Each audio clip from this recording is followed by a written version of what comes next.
there is not much mystery. I will be talking about the number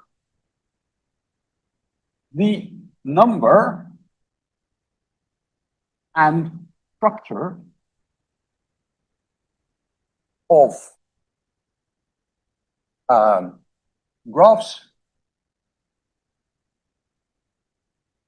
with prescribed or given degrees. And this is joint work with two very bright young women, Sasha Bell. He's a master student of Luigi Adario Berri, and next she has just handed in her master thesis. This is not part of it, so I find that very impressive. And she will start next month as a PhD student of Luigi. She's at McGill.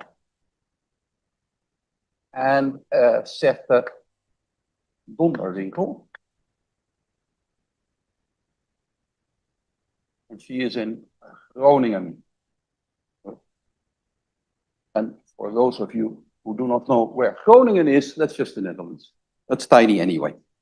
So we've seen a very nice talk, beautiful talk, by Anita Liebenau, talking about the number of graphs, various properties, but including specifically focusing on the degrees.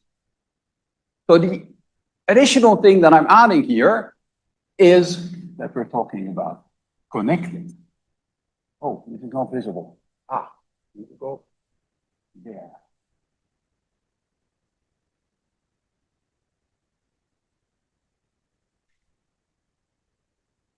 And in some regimes, almost all of these graphs are connected, and we'll be specifically focusing on the regime where they're not usually connected.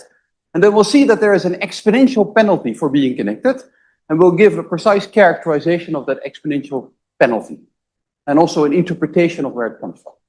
That's the plan. And we'll do this in a sparse setting. All right. So let's start writing down some assumptions. So I've been doing this before in my open problem session. So I'll have vertices in 1 to n, which I usually denote by n with square brackets, and a vertex I has degree bi, and I will phrase things in terms of the random variable dn, which is the degree of a uniform vertex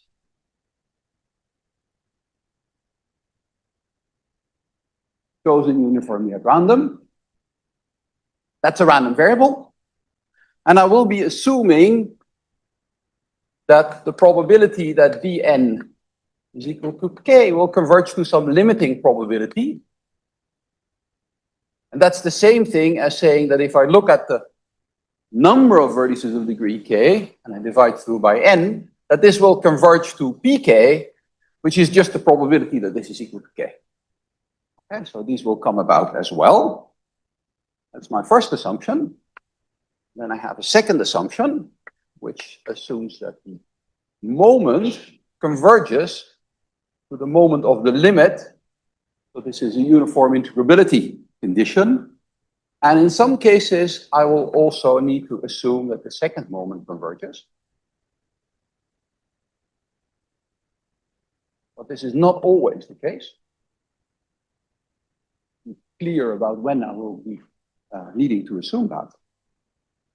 And then I'll make two assumptions on the limiting degree distribution. So these are about convergence. I'll assume that the expected value of d is strictly larger than 2. And in terms of connectivity, that makes perfect sense, because if the expectation would be 2, we're basically talking about trees. Trees are very poorly connected. That's a regime that is even harder than the regime that I'm going to be talking about. So this is basically telling us that the graphs will not be trees. And the last condition is that P1, which is the probability that D is equal to 1, is strictly positive. That turns out to be a very relevant condition, because if this is not satisfied, then even the graphs are going to be quite likely to be connected. So that's an easier regime, and I will say something about that later. Okay, so that's the setting that we'll be in. It's a sparse setting. We have a nice degree distribution that converges. So now what are we going to be studying? Well, I will be denoting two things. I will be interested in this degree distribution. This is just a number of graphs with degrees D, and this is a vector. There is one of the n, and I will also be interested in the size of the subset. That's my main object of study. That's the number of connected graphs with the same. Remco, one question. Yes. Do you allow simple graphs or it could be multiple graphs? Yeah. The non-simple graphs will appear as well, but we'll be focusing on the non-simple graph. Yes, they're labeled. Yeah, because the vertices have labels, right? 1 up to n. Okay, so let me write down my two main theorems. Oh, lower.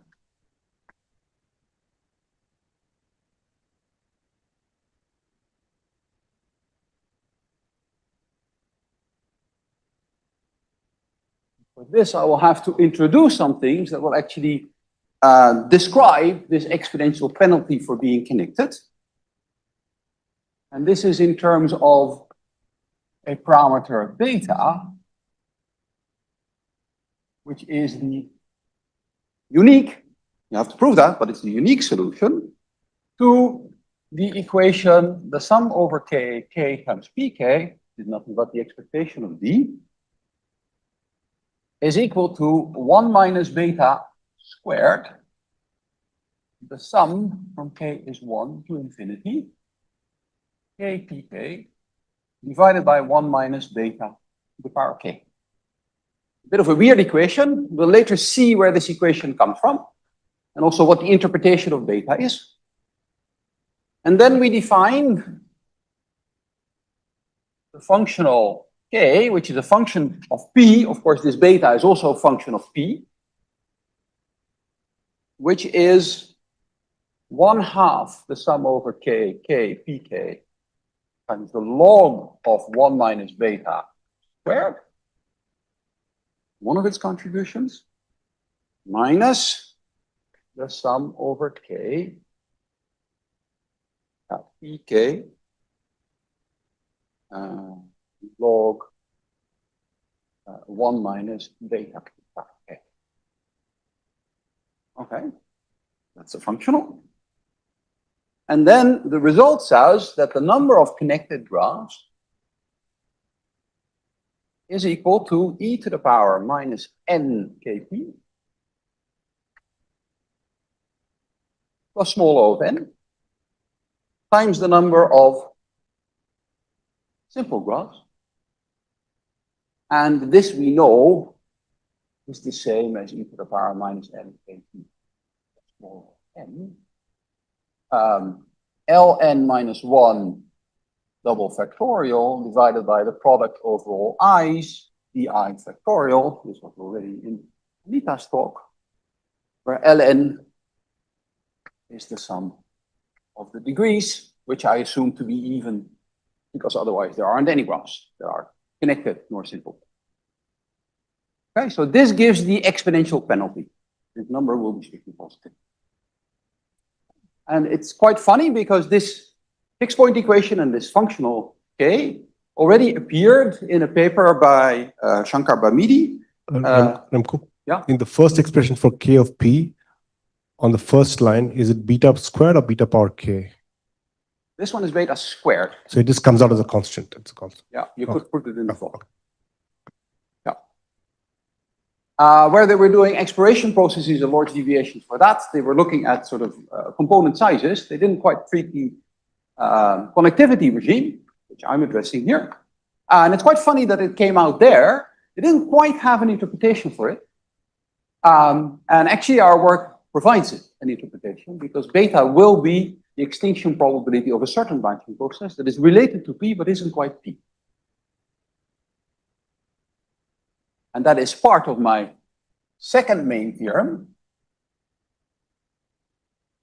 And this theorem we completed the proof while being here. So we now roughly know how many there are. And then the next question is, what is their structure? Okay, we've already seen talks about local limits. So let Gn be in this set that we're interested in, chosen uniformly at random. Random graph from this set. We know roughly how many there are. And now the question is, what is the structure? Here I have to make a stronger assumption,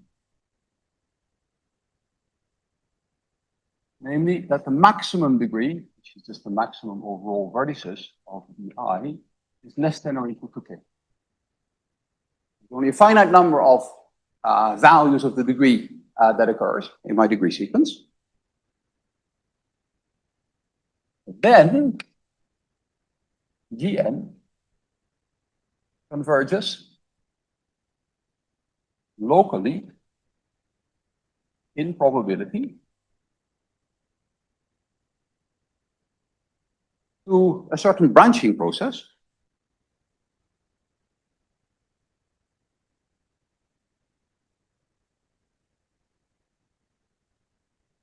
BP with root offspring distribution.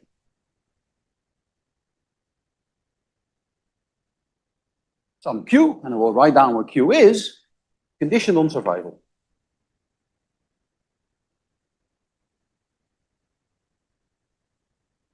And the conditioning on survival is very crucial because the graph is connected. And that means that if you're looking locally at around the point, you will have to see that actually the graph extends infinitely far.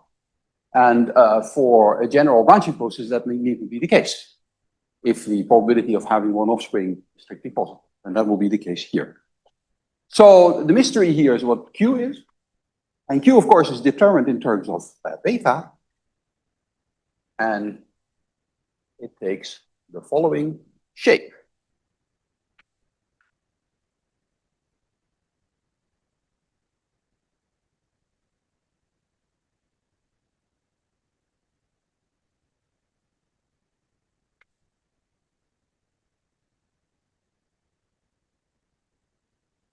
Exactly the thing that we see coming around here as well. Here you have an extra K. Here you don't. And you have this weighing with 1 minus beta to the power. Okay? And then, of course, you have to normalize. But in particular, Q1 will be strictly positive because P1 is strictly positive. Okay, so this branching process could die out, but we're conditioning it not to die out.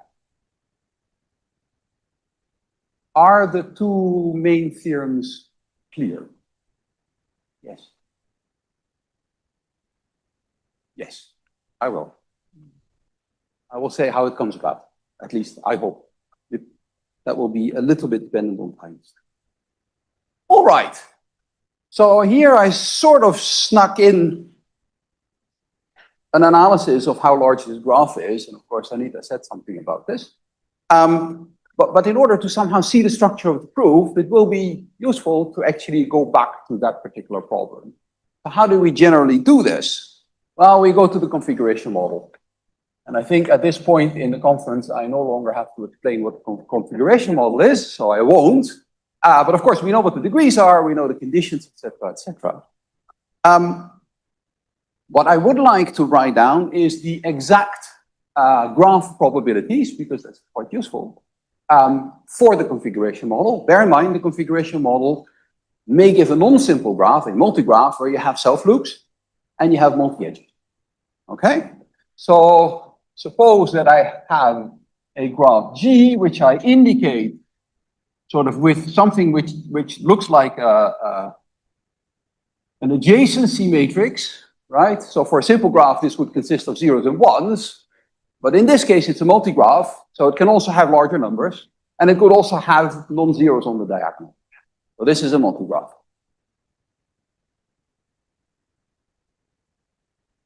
And now I would like that this multi-graph actually has the correct degrees. Okay? So I'm going to be imposing that the degree of vertex I is number of self-loops plus the sum over j in n of the number of multi-edges. But bear in mind, I'm counting there the number of self-loops once more, because of course the self-loop eats up 2 half-edge degrees into the vertex. And I want this for every I. And then the probability that the configuration model of size n and with these degrees takes on this value g and be computed explicitly. And that's 1 over ln minus 1 double factorial. This is even, this is an odd value. Double factorial means that you go down by 2. Okay? Right? And on the top here, we see the product over I dr factorial. And then there is a correction, which is the product over I, 2 to the power xii, the self-loops. And then a product over I less than or equal to j less than or equal to n, greater than or equal to 1, xij factorial. And this is a bit of counting that you have to do. Now you count the number of configurations, which are the pairings of the half edges. This is the probability of every configuration. Configurations are uniform, and you count how many will actually correspond to G. Now note, xii is equal to 0 for every I, and xij is in between 0 and 1 for every I and j, then this factor is not there. So the probability that CMN is equal to G does not depend.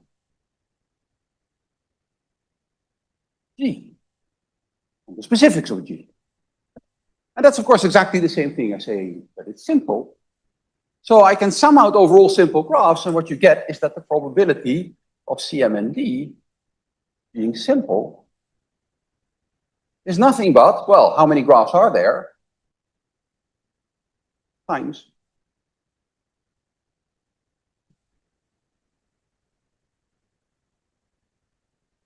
okay. And out of that, you immediately get, and this certainly Anita had on our slides as well.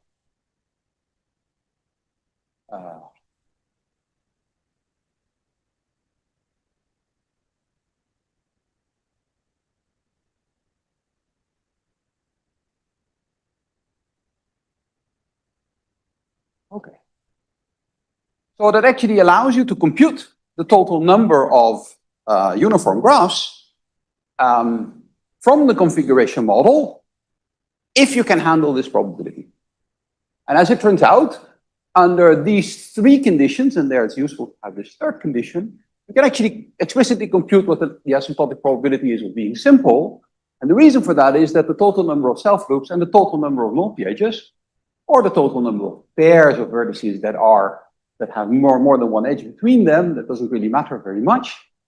These jointly converge to 2 independent Poisson random variables with an appropriate mean, and therefore this will converge to the probability that they're both 0, so it's going to be e to the power minus 2 numbers.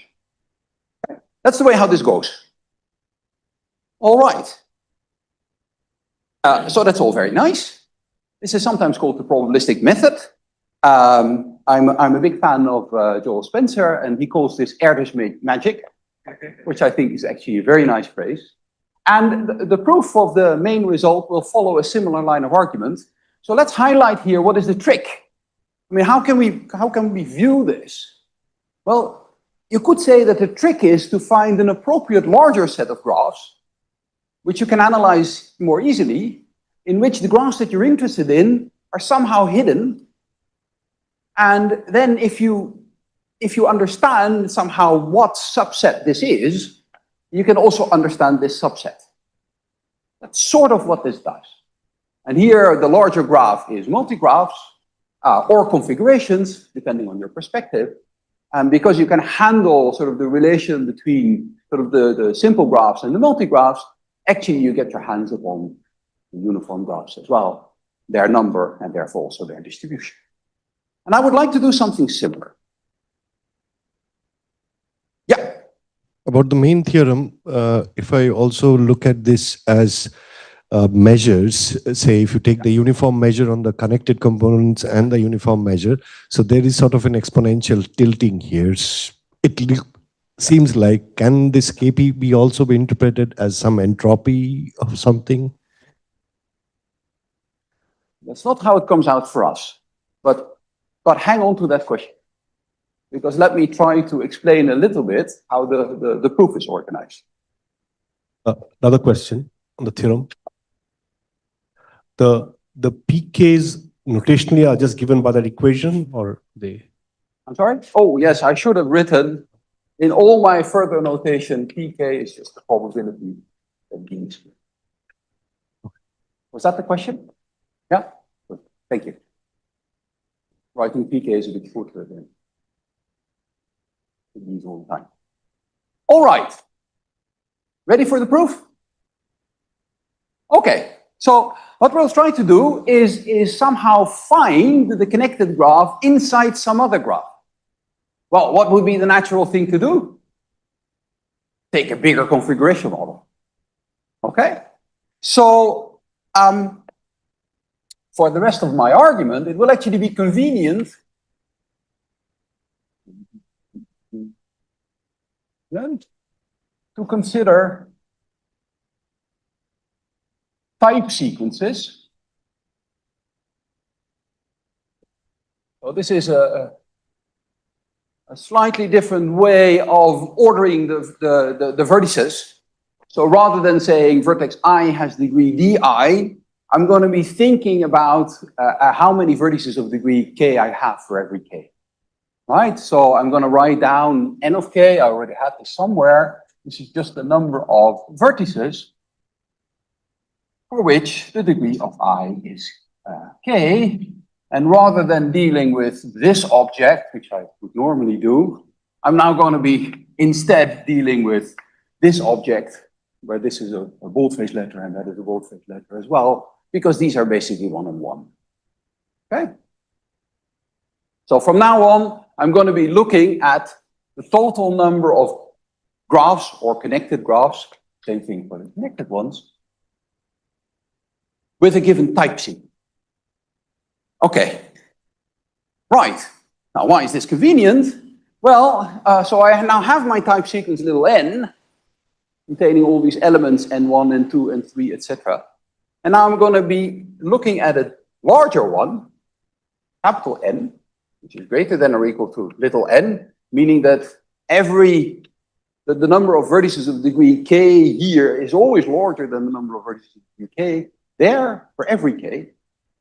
And I'm going to choose this n cleverly, namely such that the giant in Cm, let me now just write n for the type sequence, it approximately has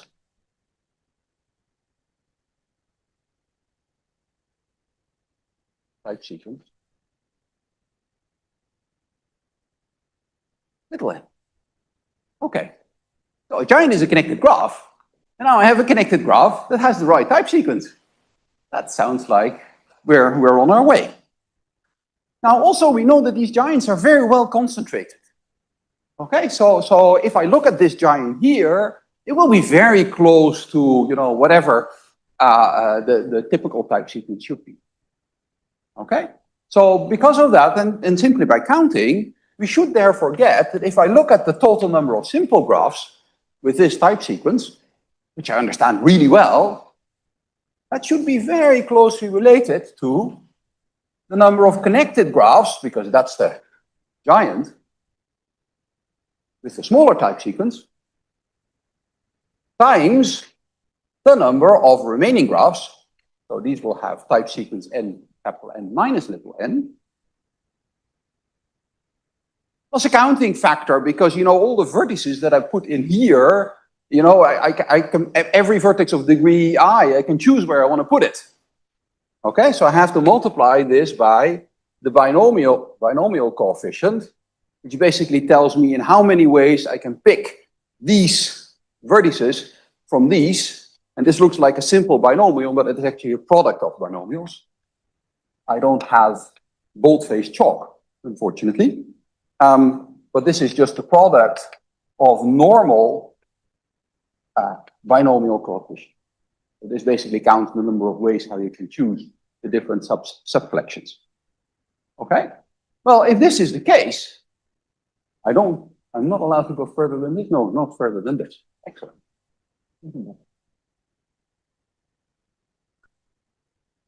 If this is the case, then I can actually write my quantity of interest, which is this. I've divided both sides by Gn. Well, just do the arithmetic. I'm going to be getting G capital N divided by G little n times G n minus n times this product of coefficients. And if this were to be the case, of course, this is not going to be an equality. Almost equality. If this is the case, I'm done. Okay. Excellent. So that's the proof strategy. Of course, this does not explain yet how we have to choose our larger type sequence, capital N. And that's the next item on the agenda. Any questions so far? Of course, this is only the proof idea. In order to make it work, you have to work with epsilon and delta and so on, but okay. I'm trying to explain the key message here. So the next question is how to choose this larger type sequence. And that's where both the beta as well as the Q's will start playing a role. Okay? Okay, so how are we going to set this up? I'm going to be taking n to be some gamma times n, where gamma, of course, is origin 1. We would expect capital N to live on the same scale as the little n.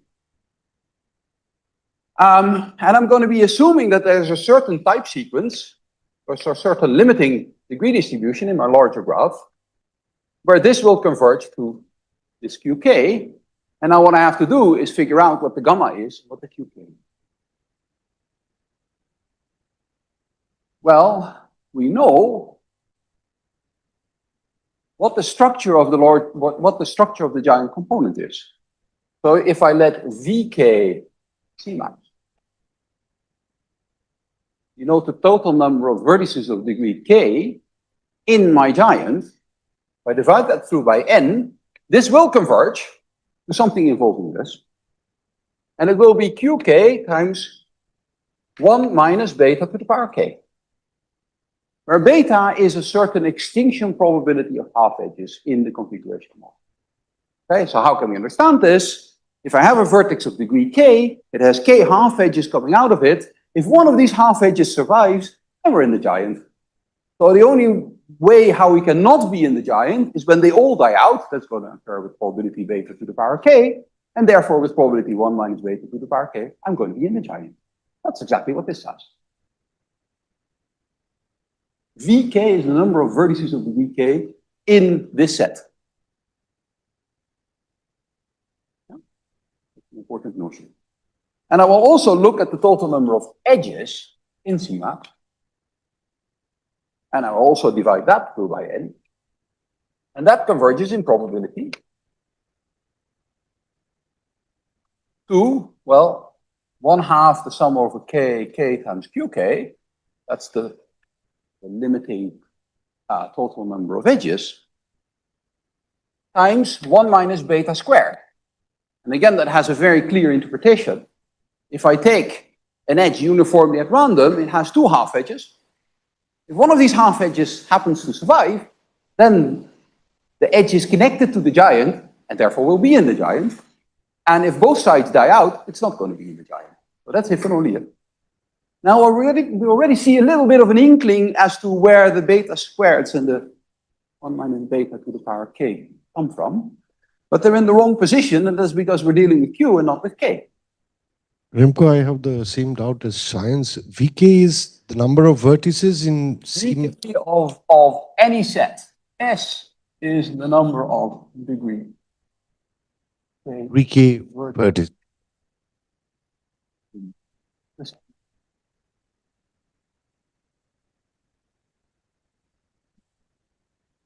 Remco? Yeah. So b squared, beta squared you just now explained, but in that main theorem 1, still it's beta to the Oh, power no. k, 2k. What? 1 minus beta to the power k and not 2k. Yeah, it's 1 minus beta to the power k. Okay. So we will hear further why. Well, I didn't explain that yet. I didn't explain yet where the equation comes from. Yeah, but you can. In fact, that was exactly what was on the menu now. Okay, good. Yeah, so there I'm dividing through by capital N, which is the size of my configuration model. But of course, in the end, I'm interested in little n. Okay? So rather than looking at it like this, I'm going to be instead thinking about this.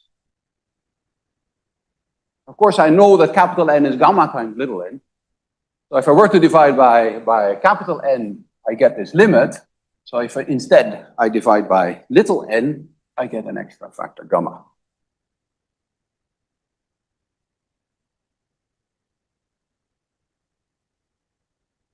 And the same thing with the edges.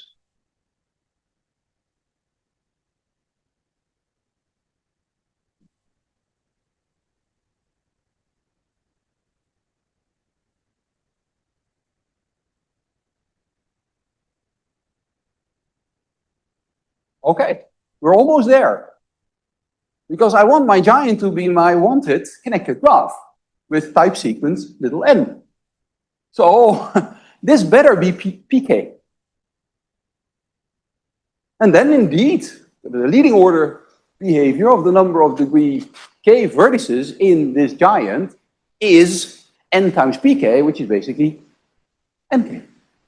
I want this to be pk. Also, the total number of edges in my maximum component here, if that maximum component is going to be my wanted connected graph, that better be the total number of edges in my connected graph, which scales like 1/2 the sum of the k. K times pk. That gives me two equations. And a number of unknowns, including gamma, and the Q. Okay? All right. So I'm going to be taking pk to be, sorry, qk. I want to know what qk is. To be pk divided by gamma 1 minus beta to the power k. So now we see the 1 minus is also, or the 1 over the 1 minus beta to the power k appearing. Okay. I can stick that into here. And then what I get is that 1/2 the sum over k times pk, the right-hand side, should be the same as gamma times 1/2 sum over k times qk times 1 minus beta squared. And that is going to be, the gamma will cancel the 1 over gamma, so that is out. And then I'm going to get the 1/2 sum over k times pk divided by 1 minus beta k. And let me just put the 1 minus beta squared up the front.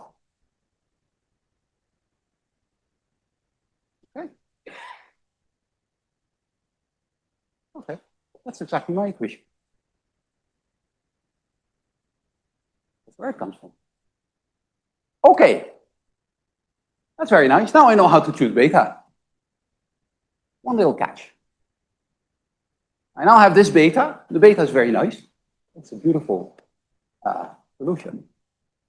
But what was I assuming? I was assuming that this was the extinction probability of a certain time function.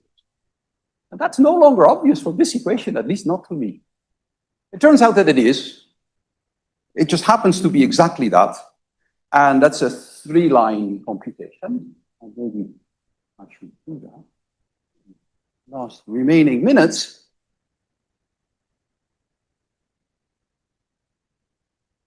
I'm sorry? Okay, so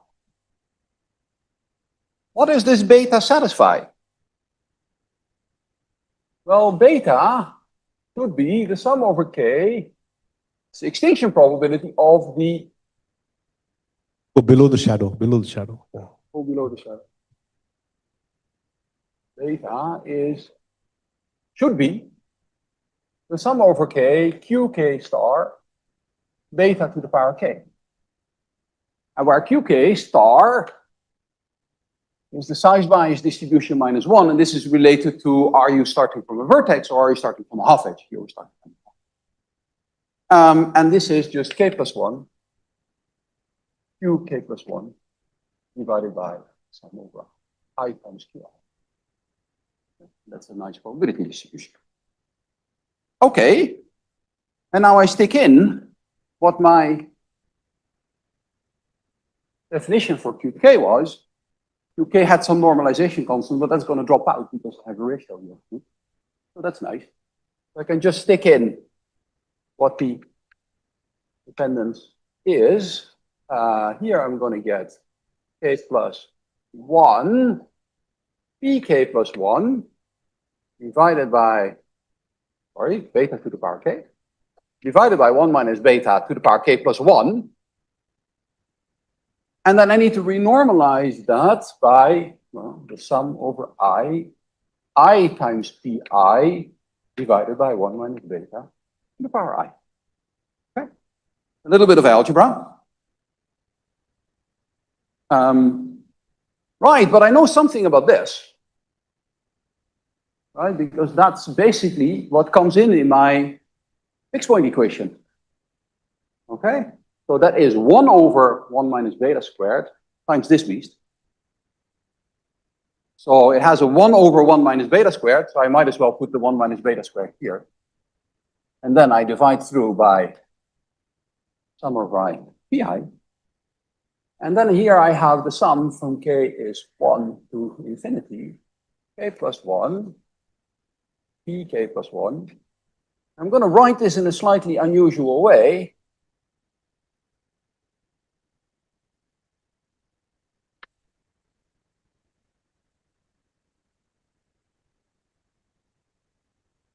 That's an identity.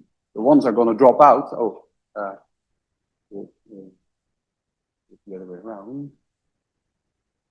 Yeah, there's a minus sign involved here somewhere.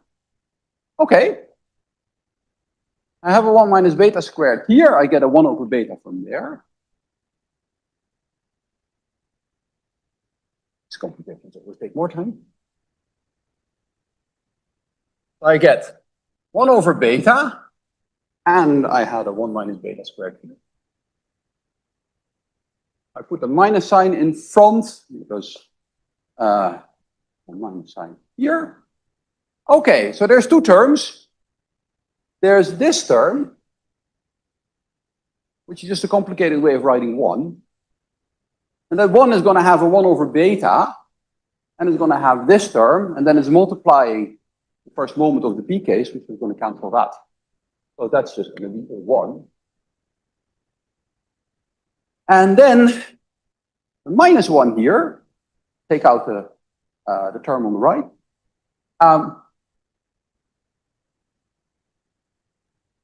Did I do this correctly?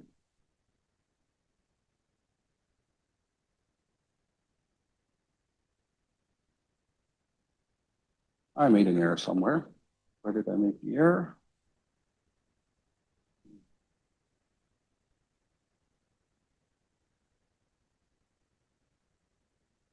I should not have made that split. Because, okay, never mind. In the end, what you get out, I've made an area somewhere. This 1 minus beta squared comes from my fixed point equation. And then the beta squares drop out, and you get a beta in the end. So it is the survival probability. All right, let's take 2 more minutes to say where all of these other weird terms come from. These objects, we know what they are. They're nasty products of this kind. If I look at what this ratio is, actually, it turns out that these degrees all cancel out because they appear in the same way on both sides. So I actually only get these double factorials, which are factorial. And factorials you can use Stirling. If you do that, then you get exactly this term. All right. The last minute. Of course, we can't do this. So we have to undershoot n a little bit, and then somehow with switches make sure that you get exactly the right n. That explains why we actually get an error, which is e to the power smaller of n, because we need to make smaller than n number of switches in the end, and each one costs a constant penalty. That explains the errors. Where does the main factor come from? Well, I explained that. That's from here. Basically all of these terms. So that's nice. The final thing is, how is this related to my open problem? Okay. In my open problem, I was trying to shoot for local central limit theorems in the configuration model for the degrees in the giant. Well, if I were to know that I can exactly hit n, then I'm in much better shape, right? Because then actually I know that I have exactly the right thing. But then I also need the probability that the configuration model, actually the giant in the bigger configuration model, will actually exactly hit a certain limiting degree proportion. That's a local limit theorem. So if we were to be able to do that, let's say in the finite regime degree case, then we would be able to not only get the first order asymptotics or the exponential order asymptotics, but even the fine order, all the way up to the constant. And you will see weird powers of n appearing, because every central limit theorem is, every local central limit theorem is going to give you a factor 1 over the square root. That's quite familiar. So that's the relation to the open problem. And I would really be happy if that could be resolved. Now that would be for finite degrees. For infinite degrees, we actually have no idea how to do that, because then you would need infinitely many local central limit theorems. That seems a bit tricky. So I really don't know what's happening. All right. That was all that I wanted to say. Well, I wanted to say more, but I didn't have time for it. So we'll end here.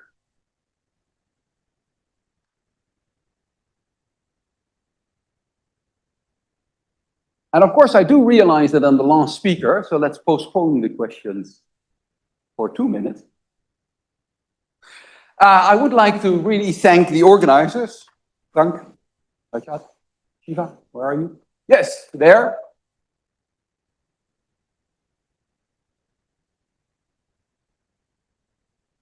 This has been a splendid meeting, which you've very well organized.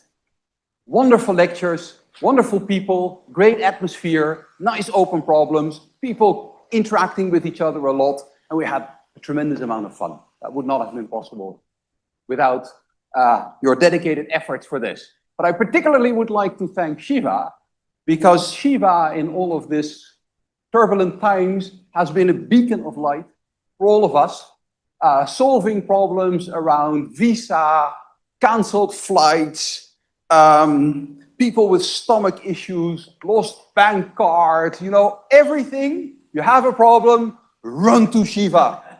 He will solve it. So, thank you very much, Siva.